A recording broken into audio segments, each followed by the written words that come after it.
In a remote Marine Corps training facility tucked between sun-scorched hills and endless dirt trails, the motor pool roared every morning with engines, clanking tools, and the constant shouts of young Marines trying to outdo one another.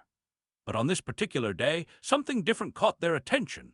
An elderly mechanic, slim, gray-bearded, moving slow but purposeful as he pushed a battered red toolbox across the concrete. His faded red work shirt looked older than half the men in the platoon, and his worn blue jeans and scuffed boots seemed wildly out of place among crisp uniforms and polished equipment. To the young Marines, he looked like someone who had wandered in from a retirement home, not a man capable of contributing anything valuable to the hardened world of military machinery. The mocking began almost immediately, whispers at first, then louder jabs, all delivered with the reckless confidence of youth.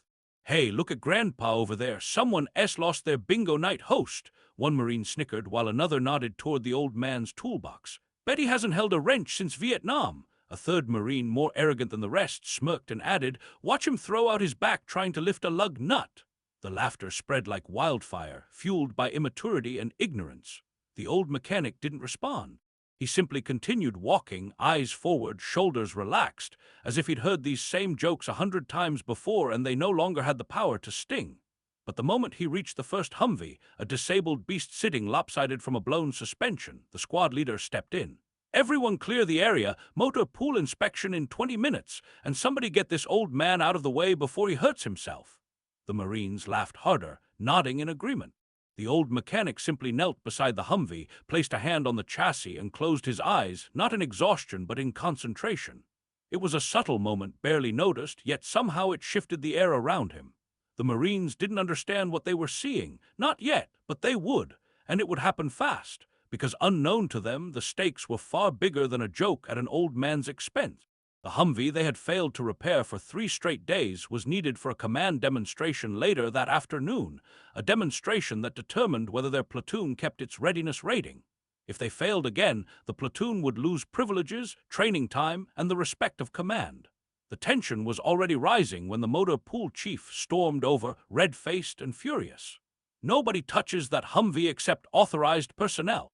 Who told this janitor he could?" He stopped mid-sentence, confusion tightening his features as he recognized the elderly man's posture. But before he could step closer, one Marine shoved forward, trying to snatch the wrench from the old mechanic's hand. "Hey, leave the equipment alone!" What happened next was not anger, not defiance, simply precision. The old man shifted his grip, twisted the wrench, and in one smooth motion loosened a bolt that every Marine in that unit had failed to move despite hammers, cheater bars, and brute strength. The metal popped clean with a sharp clank that echoed across the lot. The Marines froze. The old man calmly whispered, "Bolt S been overtorqued. Suspension arms misaligned by 6 millimeters." None of them knew what stunned them more, that he understood the Humvee better than they did, or that he knew exactly what the issue was within seconds. They stared at him, speechless. The laughter died, but this was only the beginning. The truth about the old mechanic and the reason he walked these grounds unnoticed was about to hit them harder than any drill instructor's voice ever had. The shock of that single loosened bolt rippled through the motor pool like a quiet explosion, leaving the young Marines exchanging uneasy glances, their earlier confidence evaporating as quickly as desert mist. The old mechanic didn't look at them, didn't acknowledge their disbelief. He simply kept working, hands steady, movements economical, like a man who had done this under pressure far greater than a room full of mockery. He slid under the Humvee with a creeper so smoothly it looked like muscle memory rather than effort, and within seconds metallic clinks and soft grunts drifted out from beneath the vehicle. The Marines stepped back instinctively, suddenly unsure whether they were in the presence of a relic or something far more formidable. Sergeant Polk, the motor pool's gruff overseer with 20 years under his belt and a reputation for expecting perfection, approached with a clipboard in hand and irritation carved into every line of his face. "Who authorized this?" he barked, glaring at the Marines. "Which one of you thought it was a good idea to let a civilian start tearing down a disabled platform?" One Marine pointed weakly. We didn't let him, Sergeant." Polk's eyes snapped downward, freezing mid-stride as he saw the old man working under the axle assembly with remarkable efficiency. "He just what?" Polk growled, but even he couldn't hide the rising confusion.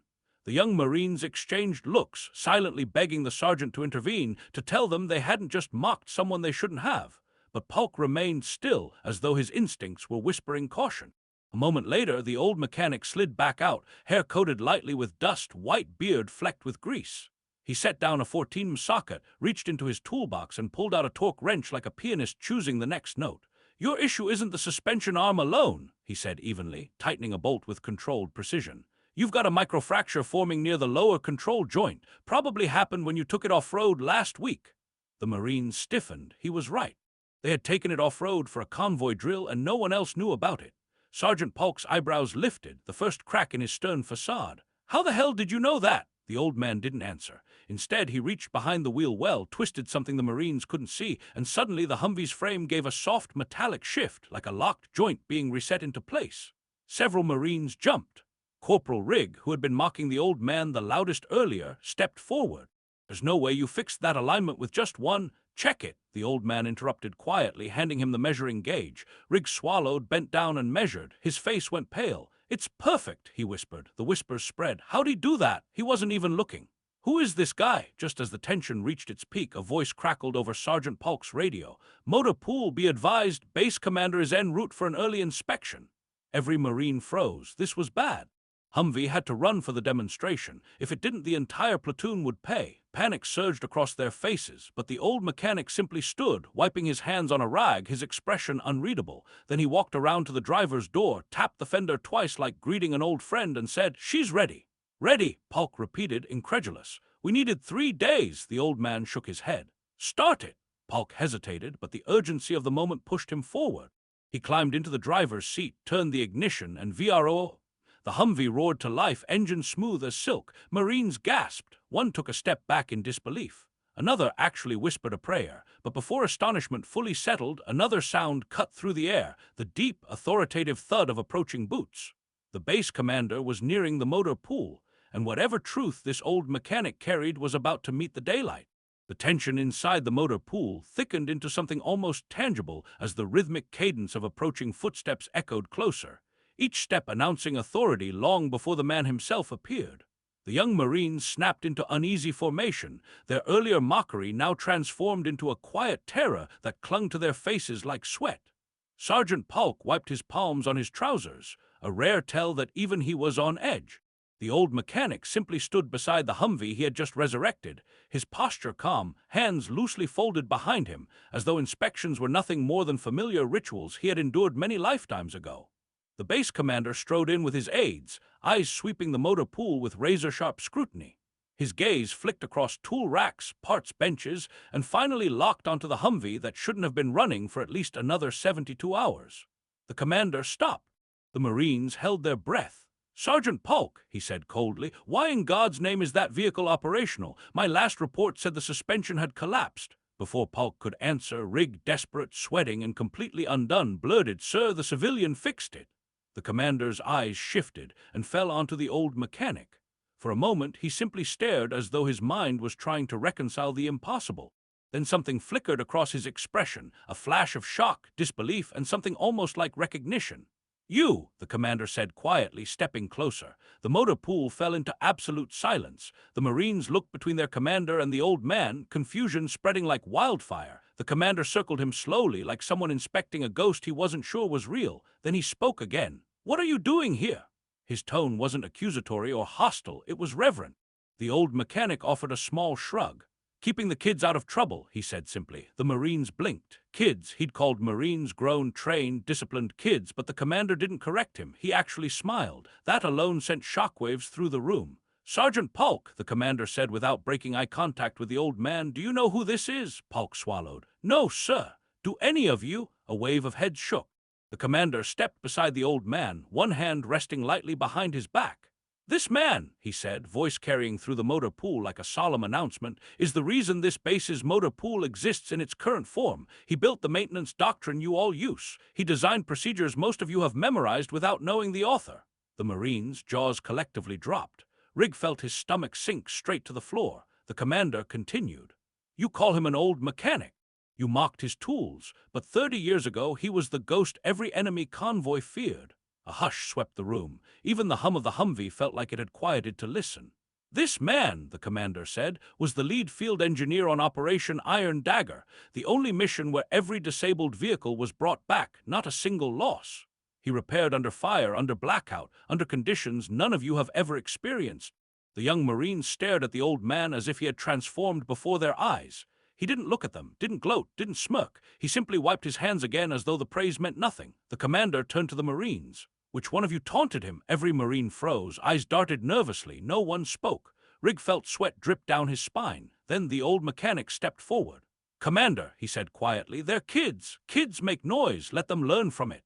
The commander held his gaze, then nodded, humbled that a legend still chose grace. But the moment wasn't done, not yet, because standing behind the commander, one of the aides suddenly whispered, "Sir, should we tell them the rest?" The commander inhaled slowly. "Yes," he said, "they should know what kind of giant they mocked today."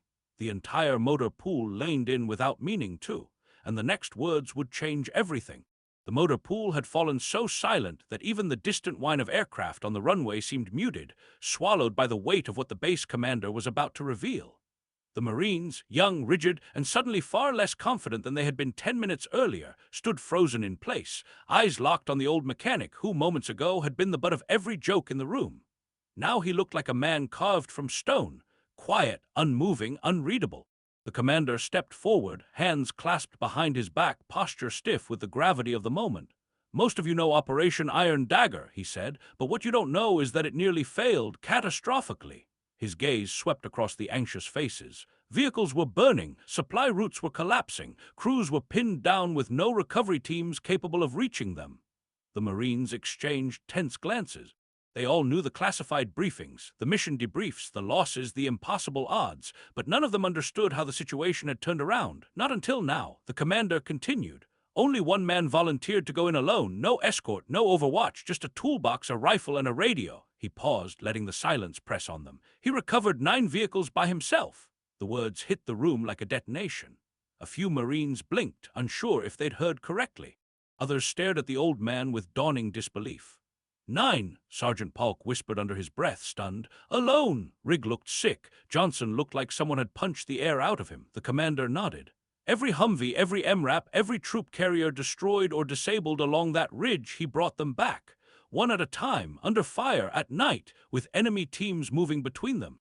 The first time, the old mechanic's eyes lowered, not out of shame, but out of the heaviness of memories he clearly wished had stayed buried. The commander's voice softened. "You all know the story of the squad that was ambushed crossing Red Canyon. They radioed in that their engine had seized seconds before artillery lit up the entire valley." A few Marines swallowed, recognizing the tale from training briefs. A famous rescue, but the details had always been vague. "They were dead if they stayed put," the commander said. "But their vehicle was immobile, no chance of escape." He turned, placing a hand gently on the old mechanic's shoulder. "This man crawled through 200 yards of open ground under machine gun fire just to reach them." Gasps rippled across the room. "He bypassed the entire ignition system," the commander continued, "and hotwired the engine into starting with a single stripped cable and a spent casing." The old mechanic exhaled slowly. "Didn't have a choice," he murmured. "Kids were scared. Someone had to get them out." The words were simple, but the room felt the weight of them like a stone to the chest. The commander stepped in front of the Marines again. "You think he walks slow because he's old," he said. "No, he walks slow because of the shrapnel he still carries from dragging 3 wounded Marines out of a burning transport that exploded 30 seconds after he pulled them free." Several Marines lowered their heads, guilt washing over them. The commander wasn't done. "You mocked his tools. You mocked his age, but every tool you use, every technique you learned comes from him." He turned toward the Humvee the old man had repaired. "You said he fixed it too fast," the commander said. "Let me be clear, there isn't a mechanic on this base who can do what he just did in under 3 hours. He did it in 8 minutes. The old man shrugged. "Wasn't that broken?" The Marines exchanged stunned looks. 8 minutes. That wasn't skill, that was mastery. The commander moved aside, letting the old mechanic stand fully in view. "You didn't just taunt an old man," the commander said. "You taunted the greatest field mechanic the Corps has ever produced." Then, with a firm, commanding tone that echoed off the motor pool walls, he added, "And now you're going to make this right." Every Marine braced, knowing what was coming, but none of them expected what the old mechanic said next. "Before any punishment," he murmured, eyes fixed on the young Marines, "I want them to hear the rest of the story." The commander hesitated, then nodded, and the motor pool leaned in as the legend finally began to speak. The old mechanic took a slow breath, leaning gently against the Humvee he had just revived, as if grounding himself before opening a door he rarely touched anymore. The motor pool was silent, no clanking tools, no idle chatter, no boots scuffing against concrete. Every Marine stood at rigid attention, though none had been ordered to. It was simply impossible to stand casually in the presence of a man who suddenly felt larger than the entire room. "You want to know why I fixed that engine so fast?" the old man began, his voice steady but carrying the weight of places none of them had ever been. "It's because the last time I heard one seize like that, I had 6 seconds before the next shell hit." His gaze drifted upward, as if tracing smoke only he could see. It was dark, mountain cold, sand and dust thick enough to choke on. They'd already hit the convoy twice that night, maybe 3, hard to remember. The Marines leaned in subconsciously, breath shallow. "We were pinned on a ridge. Every radio we had was frying from interference. We couldn't call for air, couldn't call for evac, not at first." He tapped 2 fingers against his temple. "The only way out was to get the lead truck moving. Without that, the others behind it were blind and boxed in."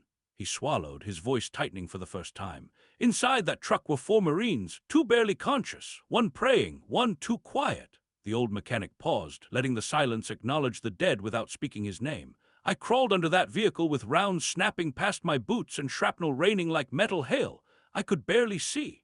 My hands were shaking so hard from the adrenaline I could hardly hold a wrench." He held up his hands now, old, veined, worn, but steady.